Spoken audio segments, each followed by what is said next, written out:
한국 시간 오늘 새벽 5시 10분쯤 트럼프 대통령이 SNS에 올린 글입니다.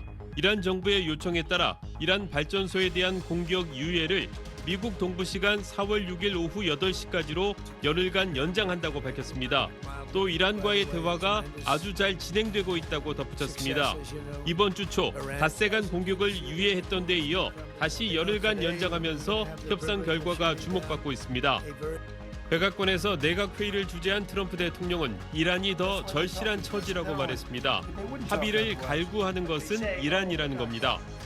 I say they're lousy fighters, but they're great negotiators.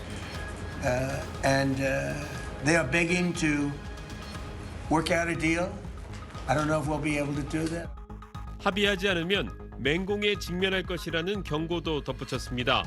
이란의 석유 통제권 장악도 고려하느냐는 질문에는 베네수엘라 사례를 언급하며 선택지 중에 하나라고 답했습니다. It's an option. We've done very well working with Venezuela, certainly. We've taken in billions and billions of dollars. 트럼프 대통령이 이란으로부터 받았다는 선물의 정체도 알려졌습니다. 이란이 10척의 유조선이 호르무즈 해협을 지나가도록 허용함으로써 협상의 진정성을 보였다는 겁니다. 트럼프는 호르무즈 해협 군함 파견에 협조하지 않은 북대서양 조약기구 나토 회원국을 향해선 실망했다며 다시 불만을 드러냈습니다. Remember this in a number of months from now. Remember my statements. They have an expression, a great expression. Never forget. Never forget. 내각회의에 참석한 위트코프 특사는 이란 측에 15개 항의 종전안을 건넸다고 확인했습니다. 워싱턴에서 SBS 김용태입니다. 미국이 이란의 핵심 원유 수출 거점인 하르그 섬 장악 방안을 검토 중이라고 연일 경고하고 있는 가운데 이란 역시 하르그 섬에서 미국의 작전에 대비하는 모습이 포착됐다는 보도가 나왔습니다. CNN에 따르면 미 정보당국은 이란이 최근 몇 주 동안 하르그 섬에 추가 병력과 방공 자산을 배치하고 대인 지뢰와 대전차 지뢰 등 각종 함정을 설치하면서 미군 상륙 가능성에 대비하고 있는 걸로 파악하고 있습니다. 특히 휴대용 지대공 미사일까지 추가 배치된 걸로 보인다고 전했습니다. 하르그 섬은 이란 원유 수출의 약 90%를 처리하는 핵심 거점으로 미국은 이 섬을 장악해 호르무즈 해협 문제 해결에 지렛대로 삼으려고 하고 있습니다.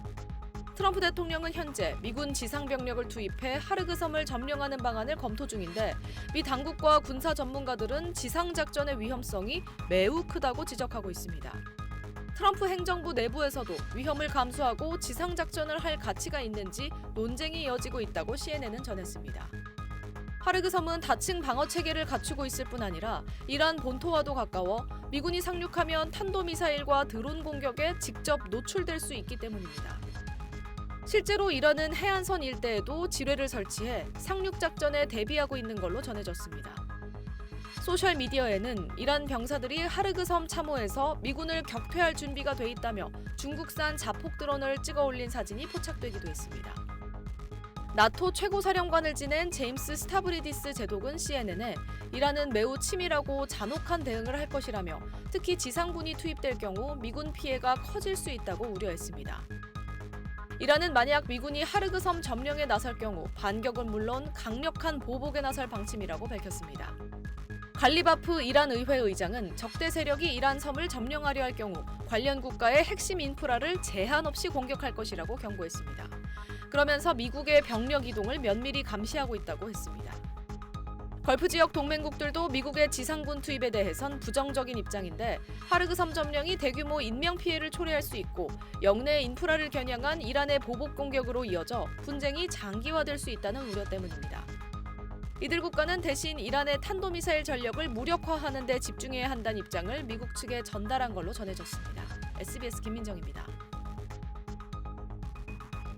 이스라엘 네타냐후 총리는 최근 전쟁 마무리 국면을 적극적으로 조성하려는 트럼프 대통령과 온도차를 보이고 있습니다. הדבר הזה קשור גם במערכה הכוללת עם איראן, שהיא עדיין בעיצומה, בניגוד למה שמדווח בתקשורת. 이스라엘 채널 12 등 외신들은 고위 당국자들을 인용해 이란과 15개 항에 대한 최종 합의를 하기 전에 미국이 휴전 선언을 할 가능성을 이스라엘 정부가 크게 우려하고 있다고 전했습니다. 특히 이번 주말에 트럼프 대통령이 휴전을 전격 선언할 수 있다고 본다는 겁니다. 이에 따라 네타냐후 총리는 카츠 국방부 장관, 자미르 참모총장, 바르니아 모사드 국장 등 군 정보기관 수뇌부를 긴급 소집해 이란에 대한 핵심 타격 목표물을 우선순위별로 정리한 것으로 알려졌습니다. 뉴욕타임즈는 이후 네타냐후 총리가 48시간 안에 이란의 무기 산업을 최대한 파괴하라는 지시를 내렸다고 보도했습니다. 이스라엘이 원치 않는 시점에 휴전이 선언될 가능성에 대비해 최대한의 타격을 이란에 가하겠다는 겁니다.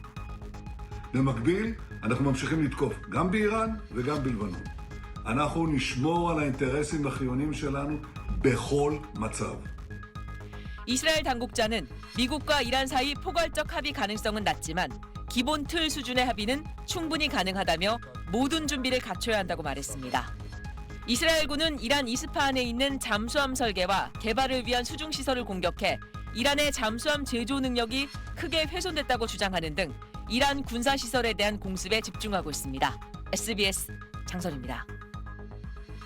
이란은 과거 핵협상에서 미국 측 대표였던 위트코프 중동 특사나 트럼프 사위 쿠슈너를 극도로 불신하고 있습니다. 두 차례나 이들과 핵협상을 벌이던 도중에 미국이 군사공격에 나섰기 때문입니다. 최근 미국이 협상 대표로 벤스 부통령을 내세운 것도 이런 상황과 무관치 않습니다. 이란은 여기에 기존 핵협상 조건의 5가지를 더 얹어 더 까다로운 협상안을 미국에 던졌습니다. 우라늄 농축 권리와 평화적 핵 이용권 보장, 탄도미사일 사거리와 수량 제한 불수용 등 기존안도 고수하면서 침략 암살 완전 중단, 전쟁 재발 방지책, 전쟁 피해 배상, 중동 내 친이란 조직에 대한 전쟁 종결, 그리고 호르무즈 해협에 대한 이란의 주권 행사 보장 등을 추가한 겁니다.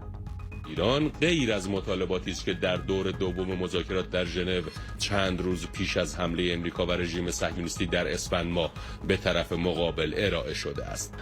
이란 핵과 미사일 무력화, 헤즈볼라 등 대리 세력 지원 중단과 호르무즈 개방을 언급한 미국 측 협상안과 정면으로 충돌한 겁니다. 미국은 과거 핵협상의 보상안으로 논의된 경제제재 해제를 전쟁 피해 배상책으로 제안한 걸로 보이는데 이란은 제재 해제에 더해 별도의 피해 배상을 요구하고 있어 접점을 찾기 힘들어 보입니다. SBS 유덕기입니다.